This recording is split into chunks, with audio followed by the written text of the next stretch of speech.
నమ్మకు ఆడాళ్ళలోని ప్రేమలని, నమ్మిన వాడికి చూపెడుతుంది నరకాన్ని.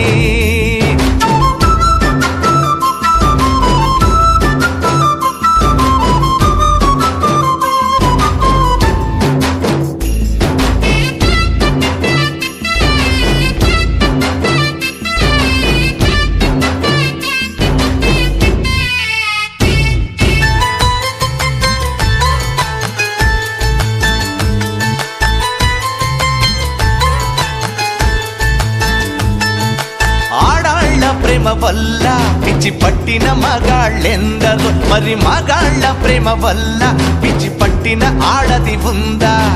ఆడదాని వల్ల సన్యాసులైన పురుషులెంత మందో, మన పురుష జాతి వల్ల కాషాయం కట్టిన ఒక్క ఆడదుందా?